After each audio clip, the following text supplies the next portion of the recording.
जय Hind, good morning बच्चों। आज हम लोग पढ़ेंगे, आज हमारा टॉपिक है रॉबर्ट ओवेन और कार्ल मार्क्स। आज हम लोग पढ़ेंगे रॉबर्ट ओवेन के बारे में और कार्ल मार्क्स के बारे में। तो बच्चों, रॉबर्ट ओवेन को इंग्लैंड में समाजवाद का प्रवर्तक माना जाता है।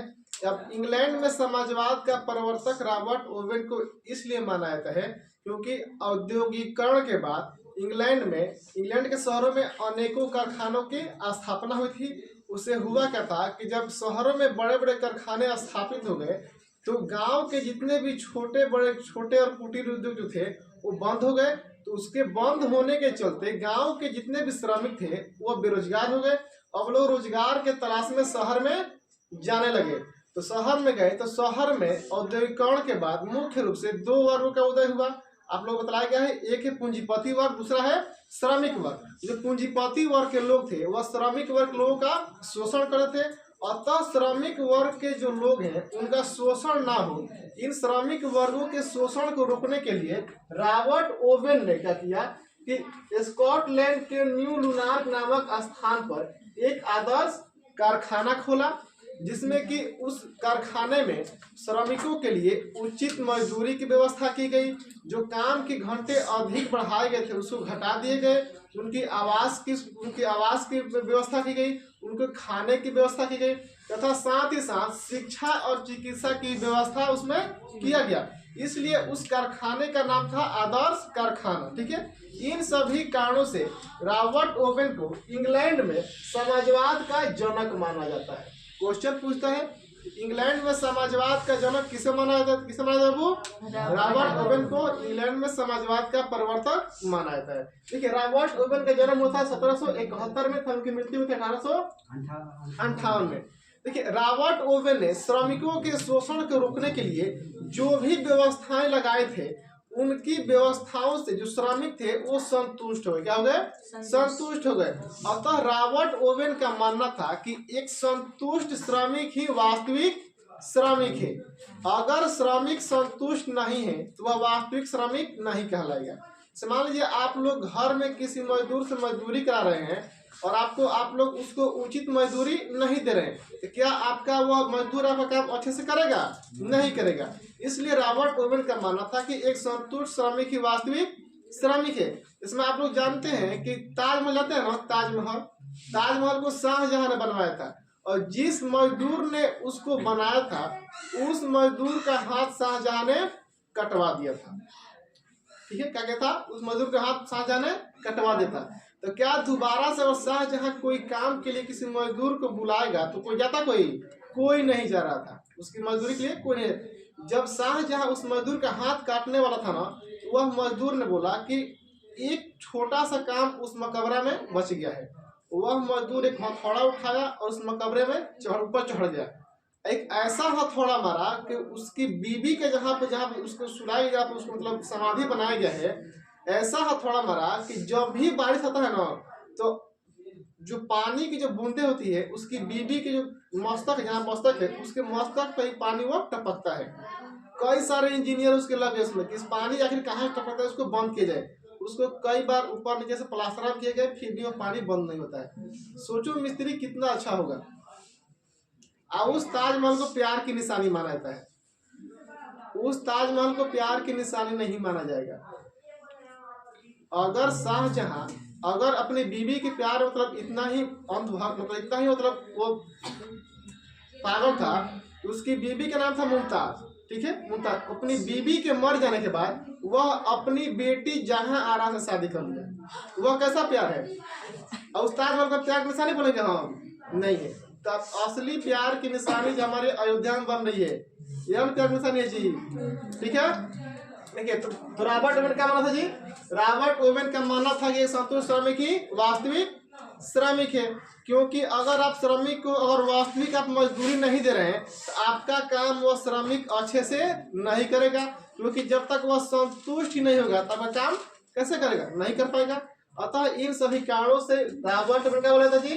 रॉबर्ट ओवेन को इंग्लैंड में समाजवाद का प्रवर्तक माना जाता। समझ गया?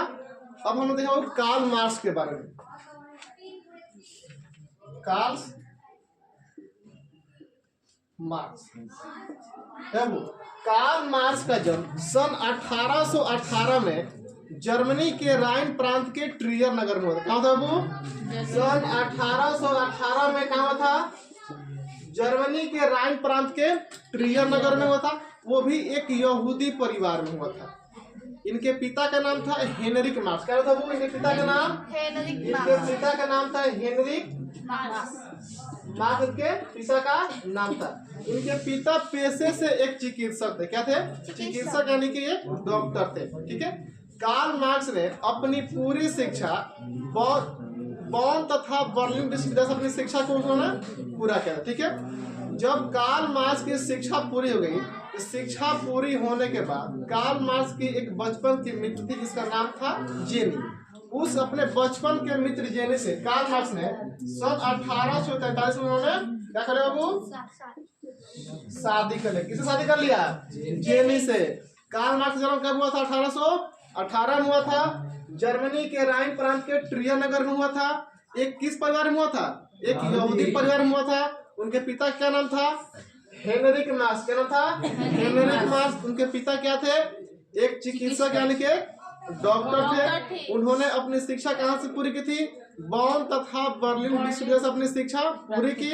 अपनी शिक्षा पूरी करने के बाद किससे शादी कर लिए? अपने बचपन के मित्र जेनी से वो शादी कर लिए। ठीक है। शादी करने के तुरंत बाद वह पेरिस चले। कहाँ चले गए? पेरिस चले। पेरिस जो फ्रांस की राजधानी है, वो पेरिस चले गए।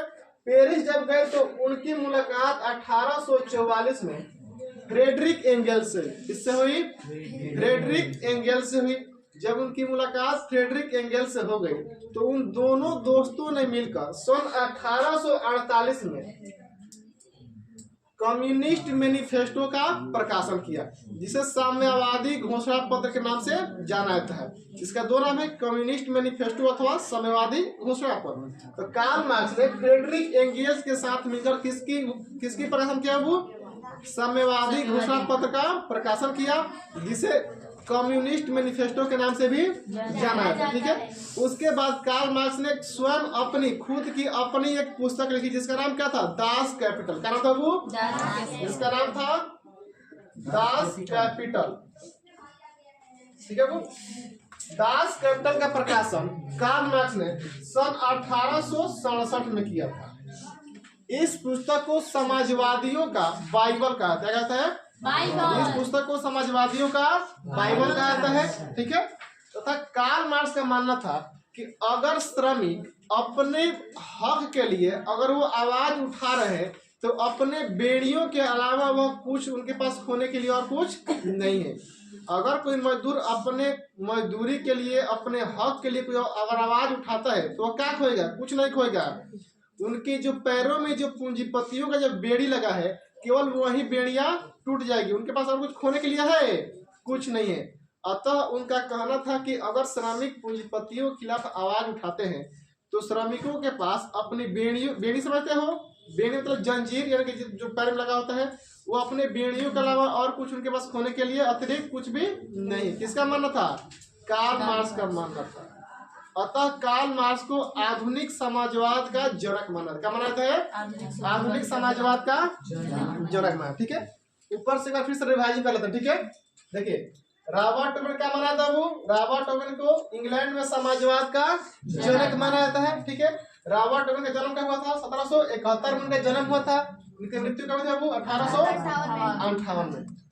अब रॉबर्ट ओवेन ने क्या किया कि श्रमिकों का शोषण ना हो, उस शोषण को रोकने के लिए रॉबर्ट ओवेन ने स्कॉटलैंड के न्यू लुनार्क नामक स्थान पर एक आदर्श कारखाना स्थापित किया और उस कारखाने में मजदूरों की सारी सुविधाएं दी। उसमें रहने की सुविधा दी, खाने की सुविधा दी, कपड़ा की सुविधा दी, उनकी मजदूरी की सुविधा दी। ठीक है। साथ साथ उनकी शिक्षा और चिकित्सा की भी सुविधा उसने वहां पर दी थी। इस व्यवस्था से श्रमिक क्या हो गए? काफी उनसे संतुष्ट थे। ठीक है। अतः रॉबर्ट ओवेन ने क्या माना था? वो इनका मानना था कि संतुष्ट श्रमिक ही वास्तविक श्रमिक है। किसका मानना था? रॉबर्ट ओवेन का मानना था। ऑब्जेक्टिव में क्वेश्चन पूछता है कि किसका मानना था कि संतुष्ट श्रमिक ही वास्तविक श्रमिक है? समझ गया? अब आते हैं कार्ल मार्क्स। कार्ल मार्क्स जन्म कब था? वो 1818 में जर्मनी के राइन प्रांत के ट्रियर नगर में एक यहूदी परिवार में हुआ था। इनके पिता का नाम हेनरिक मार्क्स था, जो पेशे से क्या थे? एक चिकित्सक थे। अरे नाविक गरिबाल्डी था पकड़ गए कि ये क्या थे? पेशे से चिकित्सक थे। ठीक है, अब देखिए इनकी शिक्षा कहाँ पूरी है? वो बॉन तथा बर्लिन विश्वविद्यालय में इनकी शिक्षा पूरी हुई थी। जब इनकी शिक्षा पूरी हो गई तो किससे शादी कर लिए? अपने बचपन के मित्र जेनी से। कब शादी कर लिए? 1840 से शादी कर लिए। और शादी करने के तुरंत बाद देखिए कहाँ चले गए? पेरिस चले। कब? 1804 चले गए, जहाँ उनकी भेंट किससे हुई? फ्रेडरिक एंगल्स से हुई। अब उन दोनों ने मिलकर 1848 में किसकी रचना किया? साम्यवादी घोषणा पत्र। किसकी? साम्यवादी घोषणा पत्र, जिसे कम्युनिस्ट मैनिफेस्टो भी कहते हैं। इन दोनों ने मिलकर इसका प्रकाशन किया। तो पूछता है साम्यवादी घोषणा पत्र का प्रकाशन किसने किया? तो फ्रेडरिक एंगल्स एवं कार्ल मार्क्स दोनों ने किया था। कब किया था? 1848 में। ठीक है, इसके बाद कार्ल मार्क्स ने खुद की अपनी एक पुस्तक लिखी जिसका नाम क्या था? उस पुस्तक का प्रकाशन उन्होंने कब किया? वो 1867 में किया। इस पुस्तक को समाजवादियों का बाइबल कहा जाता है। समाजवादियों का बाइबल कहा जाता है। समझ गया? तथा कार्ल मार्क्स का क्या मानना था? इनका मानना था कि अगर श्रमिक पूंजीपतियों के द्वारा या अपने हक के लिए और वो आवाज उठाते हैं तो वे अपनी बेड़ियों के अलावा और कुछ नहीं खोएंगे। किसका मानना था? कार्ल मार्क्स का मानना था। समझ गया? ठीक है।